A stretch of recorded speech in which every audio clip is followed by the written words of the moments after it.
Señoría, sí le voy a pedir al señor consejero de Economía, Hacienda y Seguridad que me conteste, porque si no me contesta, voy a hacer las interpretaciones que correspondan, porque yo sí que sé leer entre líneas, entre otras cuestiones seguramente porque ya tengo algunos años y algo de experiencia.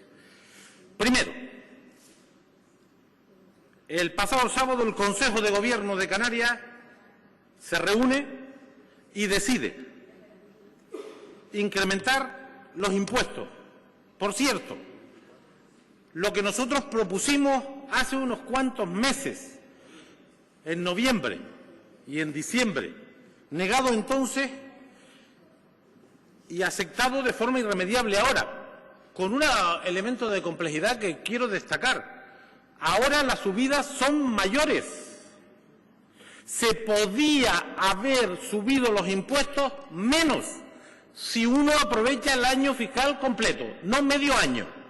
Nuestra propuesta, que estaba calculada, era que subiéramos los impuestos a 1 de enero. Hacerlo a 1 de julio, han duplicado ustedes las previsiones de nuestra propuesta. Y los recortes también serían menos dramáticos de los que son. Porque, por ejemplo, me he encontrado funcionarios que todavía no se han enterado, trabajadores públicos, que perderán el 10% de su salario de aquí a final de año. Porque lo que se recorta es el 5% de la masa salarial. Pero como no se ha recortado en el primer semestre, el 10% del salario lo perderán de entrada 62.000 trabajadores públicos. O ustedes, pues, digan aquí lo que hay. Si no, yo interpreto 5% de la masa salarial es el 5% de la masa salarial. Si se hacen 12 meses, se divide por 12. Si se hacen 6, se divide por 6.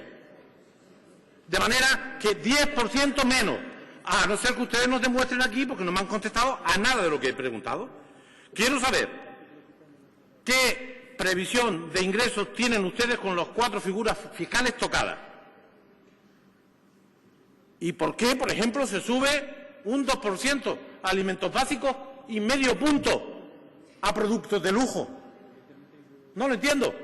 Lo discutiremos cuando venga eso aquí, pero no lo entiendo. Entonces, quiero que nos expliquen qué análisis sustenta esta decisión de la distribución de estos incrementos fiscales. Y quiero también que nos contesten sobre los recortes. Por ejemplo, sé que han decidido lo del 5% de la masa salarial, que, insisto, es el 10% aquí a final de año, sin progresividad. Eso no puede ser lineal. Sí, pero no lo han dicho y es bueno que lo digamos, porque no es lo mismo ganar 50.000 euros que ganar 21.000. Eso hay que decirlo. Tampoco me han contestado un tema esencial, que vamos a ver el lío que se puede armar aquí. La subida del bloque de financiación canario se hace sobre figuras fiscales cuya titularidad es compartida por ayuntamientos, cabildo y gobierno.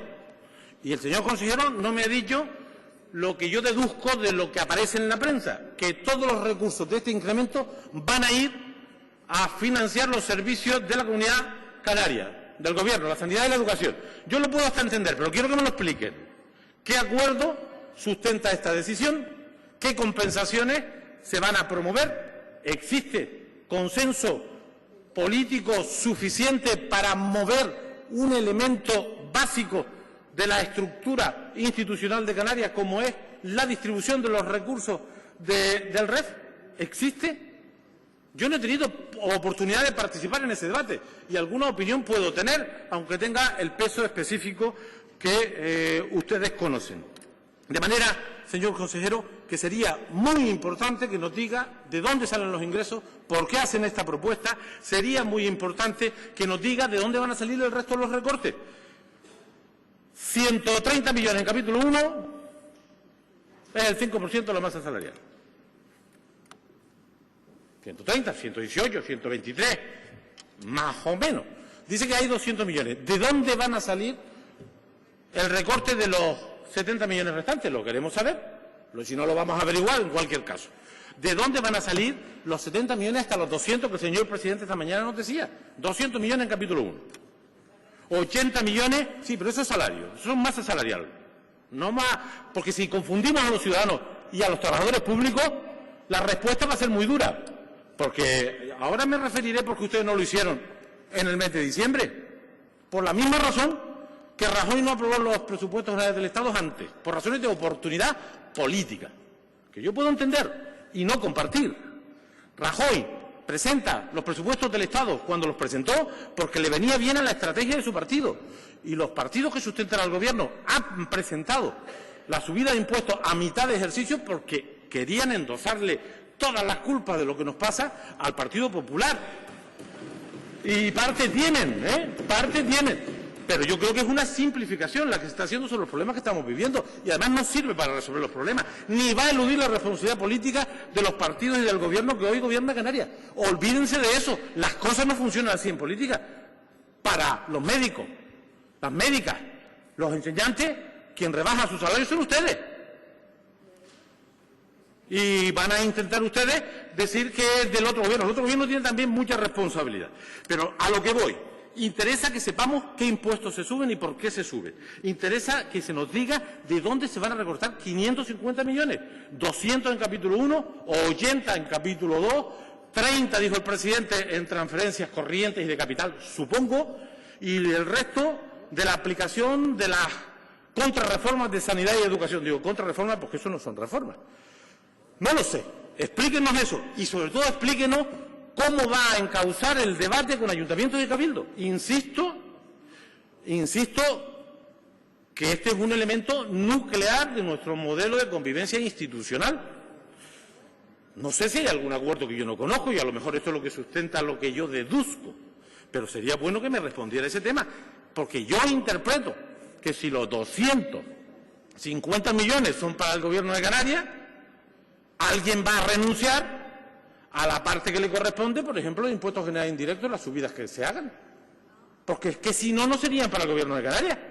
Sería para el Gobierno de Canarias el 42%, porque el 58% va para corporaciones locales, que a su vez se reparte 60 cabildos, 40 ayuntamientos. Y eso no sé yo si está pactado. Digo, 58 corporaciones locales, 42 gobiernos. Y dentro de las corporaciones locales, 60 cabildos, 40 ayuntamientos. Yo esto más o menos me lo sé. Por lo tanto, señor consejero, sería muy importante que me aclararan estas cuestiones. Y digo algunas cuestiones de orden general. La financiación autonómica que tenemos no vino sola, se firmó. Y algunos advertimos que era un mal acuerdo. No me voy a reiterar porque está dicho y discutido en este Parlamento. Lo que sí vuelvo a decirles es lo siguiente. La situación es enormemente grave. Yo sé cuál es el margen que tienen los ayuntamientos, que tiene el Gobierno canario y que tiene el señor Rajoy. Margen estrecho. Porque el señor Rajoy no hace lo que quiera. El señor Rajoy está preintervenido, como está usted, que quiere decir que el 80% de sus decisiones no son libres. Están condicionadas por un plan de estabilidad europeo suscrito, están condicionadas por una reforma constitucional irresponsable, y están sustentados en los planes de estabilidad de España. De manera que el margen que tú tienes es el que es. El planteamiento es, cuestionemos eso. Yo creo que cuando se está en responsabilidades institucionales hay que aceptar las reglas, aunque no te gusten, pero hay que pelear por cambiarlas. Y es lo que yo le llamo, a pelear por cambiarlas. Digámosle a los ciudadanos lo que nos está pasando. Esto no funciona. Mire, me decía un buen compañero de la sanidad, nos dijeron que teníamos que hacer 2 horas y media más para no bajarnos los salarios. Hacen las 2 horas y media más y ahora le bajan los salarios. Y ahora dicen, le bajamos los salarios para no despedirlos. ¿Sabe qué le digo yo? El año que viene, si seguimos por esta senda, hay que despedir funcionarios. Cuestionemos la mayor. Rebelémonos contra esta manera de abordar la crisis fracasada, que genera dolor, miseria, que nos lleva al desastre. Y eso es lo que yo les pido a los partidos influyentes como los de ustedes. Y luego tiene usted que aceptar, porque solo faltaba, las reglas y tiene que cumplir con las normas. En eso yo no le voy a pedir insumisión porque me parece que no sería muy realista. Lo que sí le pido es rebelión, rebeldía contra una política fracasada, una política que ya ni el Fondo Monetario Internacional, ni el Fondo, estos tienen una cara que se la pisan, porque son ellos ideólogos de esta política y ahora la cuestionan. Hay que tener cara, hay que ser cínico. Bueno, pues eso nos está pasando. Pues desvelémosle esto a los ciudadanos. Y acabo reiterando. Digan ustedes a los trabajadores públicos, porque el sentimiento extendido en estos momentos Sí, un minuto. Sí. público es de enorme preocupación. Aquí gente gana 1.000 euros y 1.100 euros. A estos no les podemos bajar un 10% del salario del día de diciembre. ¡No podemos! Tendremos que hacerlo de forma progresiva, pero díganlo porque no se lo escuchaba a nadie. De manera que si esto tiene que ser así, que yo me cuestiono a la mayor, hagamos las cosas con más sentido, busquemos encuentros, busquemos consenso y en cualquier cosa digámosle a la gente que el problema no está aquí, el problema está en la economía, en la falta de crédito, en la deuda privada, en la deuda externa privada. Está en un sistema económico quebrado, injusto, condenado al fracaso, y nosotros somos chiquitos, pero podemos contribuir a cambiar las cosas si nos lo proponemos con seriedad, con rigor, que es lo que yo les propongo. Le pido al señor consejero que me haga el favor de responder a las interrogantes que le he hecho, porque si no yo las voy a interpretar, porque como usted comprenderá, es fácil sacar conclusiones. Díganos por qué, y cuando discutamos aquí la ley que sustente la subida de impuestos, haremos algunas propuestas para mejorarla. Muchísimas gracias.